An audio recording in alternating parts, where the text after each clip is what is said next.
Choose the right technology. After all, billions of dollars could be focused on the right direction for your company. Staying ahead of the innovation curve helps in making business strategies aligned with the right technology. However, all this is easier said than done. It was the VHS versus Betamax in the 1970s, and now it's the turn of WiMAX versus LTE, leading the fray for a crucial technology adoption. These two technologies are brothers from different mothers. Let's understand this in detail here. Both are OFDM, that is the frequency multiplexing technique. Both use advanced antenna techniques and IP based, and both adhere to Shannon's law. So, as we understand the technological closeness, neither of them is a 4G standard per se. While WiMAX is from IEEE stable, LTE is from 3GPP. Time to compare WiMAX and the LTE. Consider a knockout here. Bandwidth 70 Mbps in WiMAX and 100 Mbps in LTE. Higher level of openness in WiMAX as it's from IEEE, while LTE is not that much open. WiMAX is readily available now, while LTE is slated to hit the market in November 2010. WiMAX doesn't need a SIM card, while LTE is a natural evolution from GSM, HSPA or CDMA, and hence needs one. WiMAX, the early bird, was the standard of choice a few years back, with investments from Sprint, Cisco, Clearwire Venture, and the like. WiMAX adoption was easier in countries without a 3G legacy, and was seen as a replacement to DSL.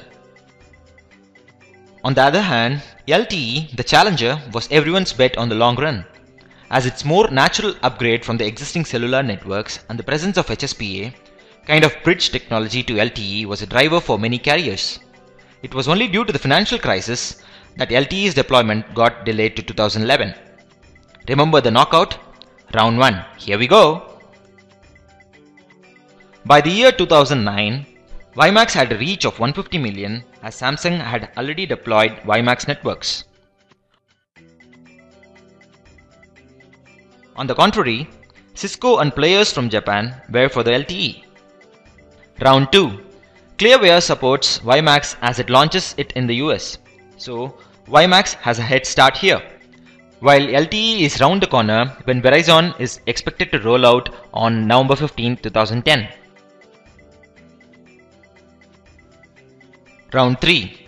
LTE gained support from Nokia Siemens networks, while the others followed suit.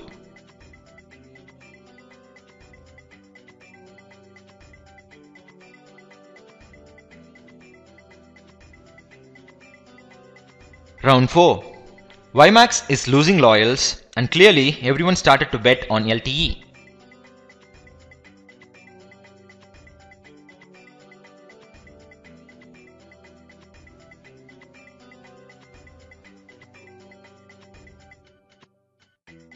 Victory for LTE? LTE to be adopted by 80% of the carriers around the world, with a certain domination in countries like China, Russia and India. The true war is actually between wired and wireless, where wired broadband will lose eventually. How did the companies move?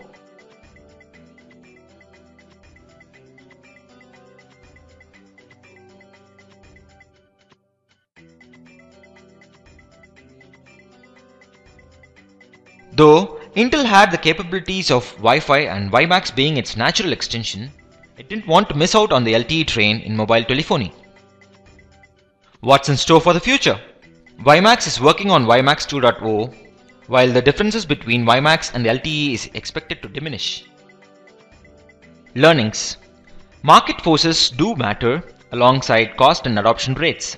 Ultimately, the momentum is the key deciding factor. One of the approaches in this direction could be in having a rightful knowledge services vendor who has the wherewithal to look at things from both the IP side and also from the business side of it. In other words, the business acumen, when clubbed with compelling IP research skills, could be the right portion for many organizations. Time and again, a vital fact is overlooked that the patents hold the technology of the future. In simpler terms, a technology that would be commercialized can be found in the patent databases of the world. Please contact Dolcera for all your patent research needs. Thank you.